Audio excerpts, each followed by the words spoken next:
I was a champion for Joe Biden until October 7th. I feel he's disowned us, disenfranchised us with his stance on Gaza. Well, I can't say that I'm surprised. So CBS's Face the Nation with host Margaret Brennan spoke to several Michigan voters and their thoughts on Joe Biden. And even though Brennan only spoke to 5 Michigan voters here, at least 2 of them in the clip they shared brought up Biden's position on Israel and Gaza, and that being the reason why they can't vote for him. So I'm going to get to a couple of clips from this. I'm also going to get to a clip later from Biden's own John Kirby, not to be confused with Nintendo's own Kirby, and a clip from late last week that really set me off. And I'm also going to share some more data around how Biden is doing in Michigan, because this is not an isolated thing. This, yes, this is 5 people in this interview, but this is a good example of how this issue is affecting Joe Biden with voters who, I'm not going to call them swing voters because these people are not going to vote for Donald Trump. The issue that Biden has is lack of enthusiasm. Biden needs people to come out to vote for him. This issue is animating enough people who would vote for Biden, but animating them in the wrong direction to not vote at all. Tassin, you did change your mind Yes. on the president. Why? I was a champion for Joe Biden until October 7th. I feel he's disowned us, disenfranchised us with his stance on Gaza. What do you mean by that? He's not listening to us. We are asking for a ceasefire at this time. It's a humanitarian catastrophe in Gaza. Too many lives are being lost at this time. I was never a single issue voter. In fact, I used to argue with people not to be single issue voters, but for me, this is a deal breaker. Way too many lives have been lost. When you say us, you're Muslim. Is that what Yes. you mean? You think the Muslim community here feels as you do? Yes, I think a vast majority of Muslims, Arab Americans, even progressives who I identify myself as a progressive, and many people that I talk to in my circles are not going to be voting for Joe Biden. Let's say for whatever reason you don't care about the lives of Palestinians. You don't care that Biden is helping to fund the bombing of innocent civilians in Gaza. Maybe you care about Trump not winning again. Maybe you care about ensuring that democracy has someone in power who at least acknowledges elections. If you care, then you should be engaged on this issue. You should care that that Joe Biden is on the wrong side of this, on the clear wrong side of this. And you have people here pointing out just how they feel. You could argue with them and say Trump is worse, it'd be worse under Trump, and you would be right. But when this is happening now, and the man in charge is not even just allowing it to happen, but funding it, you can't deny how these people feel. And this goes to what Matt does here, put on Twitter. So we can argue all day that Trump is worse, and he is, but we need to understand that for a lot of people, withholding their vote is the last tool they feel they have toward a president who simply refuses to hear them. So, I've always argued that, at least more recently, in the past several years, that voting should be used as a tool. It is simply a tool you have, and when interacting with democracy, with that, one of the few tools you have in a democracy is voting. When utilizing that vote, it's important to understand that it is simply a tool. It does not represent your feelings on every issue. It should not represent how you feel. You shouldn't feel like if the person you voted for did something wrong, that somehow you're at fault for voting for them. No, it's simply a tool that you can use. And in a democracy, I would hope that most people would use that tool to ensure that the worst thing doesn't happen. Now, if you're in a strong democracy, hopefully you can vote for someone who you really feel passionate about, and that's great. But in a lot of cases, that isn't going to be the choice. It's simply going to be one of the tools you use to simply say, I don't want the worst outcome here.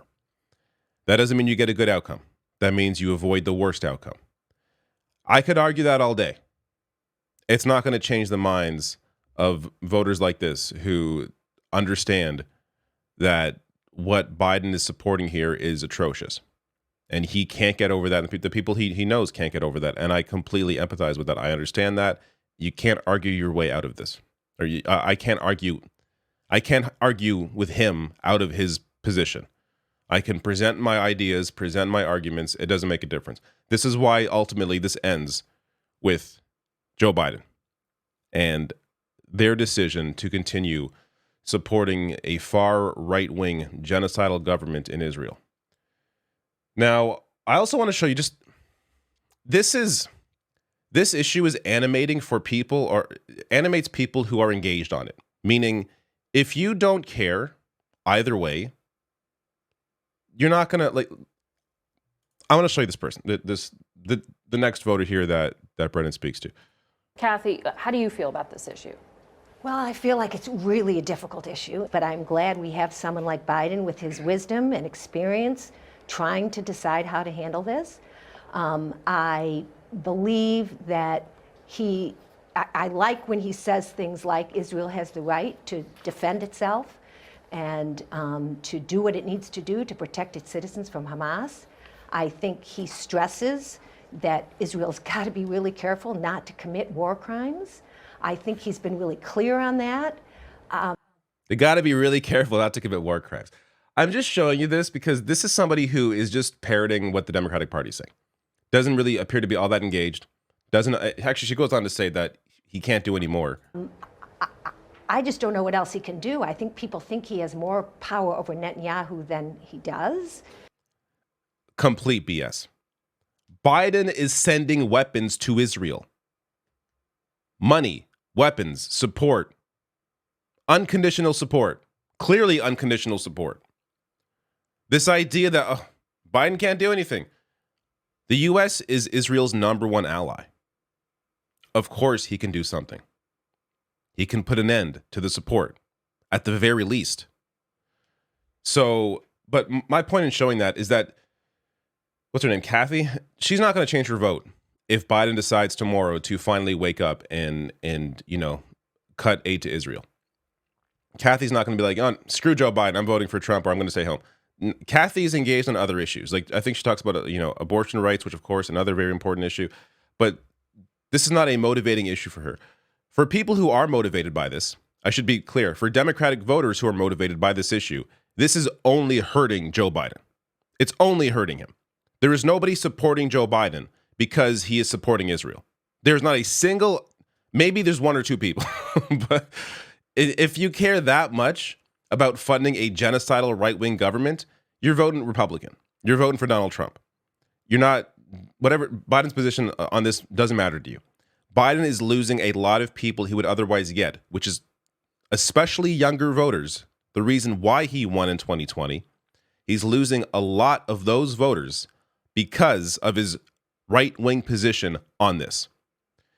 And I want to get to, I guess, an example of one of those younger voters here. This is another clip from that discussion. Saba, you said reproductive rights are a huge factor for you, but that you probably won't vote for President Biden. I think it would be hypocritical of me to use reproductive rights as a way to justify voting for Biden when Biden is aiding and sending military aid to Israel, which is airstriking Gaza and blocking humanitarian aid, leading to women there who are pregnant, either getting C-sections without anesthesia, not being able to be provided with prenatal care. It's interesting that, just to button this up, you are not very excited about the Democratic candidate, but I saw the both of you are excited, but I saw the both of you jump when we talked about reproductive access. That is something that's going to make you show up to vote, even though you're kind of on the candidate? I think so. I mean, I'm certainly a frustrated Democrat at the moment, I would say. So there is somebody who is voting for Joe Biden there at the end and still not excited about it. Somebody who, I guess, from the clip shared online, doesn't appear to be engaged on the issue in Gaza, but is engaged on reproductive rights and isn't too happy to vote for Joe Biden, even though she will. And then, again, the younger voter there I showed you, supporting Joe Biden, or not supporting Joe Biden, I should say, because of his stance in Israel. I saw this last week, the end of last week. And so I did a video on Israeli Prime Minister Netanyahu's recent comments discussing how Israel is going to control all the land from the river to the sea, That phrase, from the river to the sea, has been used to smear people on the left who are arguing for equal rights for Palestinians and Israelis in a one-state solution. But when Netanyahu used it, at that time I questioned, how does the White House feel about Netanyahu using it when they criticized Rashida Tlaib, who had used it, again, for equal rights? Netanyahu using it in terms of complete destruction. Very clear. Well, we got our answer late Friday. Did the president address Netanyahu's use of the phrase "from the river to the sea" in their conversation today? I know the White House has previously said that phrase is divisive, so. I'm not aware that that specific phrase was discussed. Do you condemn him using that phrase? Look, there's a connotation with that phrase. We've talked about this before. But when you use the phrase "river to the sea," it speaks basically to the mantra of Hamas and in their manifesto, where they basically describe the geographic bounds of what they believe to be Palestine. And if you look at it on the map, if you go look at the four corners that they describe it, it's basically the state of Israel. They just don't believe it should exist. So again, it's not a phrase that we recommend using, given because of that context. This wasn't Hamas, this was Netanyahu. I understand. I don't have anything more on that, and I certainly don't have anything more on the conversation to read out with respect to that. Amazing. I guess, again, I'm not surprised, but it's amazing to hear them not care at all. This is their response to Rashida Tlaib using river to the sea. When if you watch the video, it's very clear she's discussing equal rights for all, Palestinians and Israelis. If you watch Netanyahu use river to the sea, it's very clear he's talking about the destruction of Gaza. Yet, they condemn Tlaib for using it in the context of human rights. Netanyahu uses it, I have no further comment on that. Because again, this is about maintaining a relationship with a genocidal maniac. But at the very least, don't condemn the people who are fighting for human rights.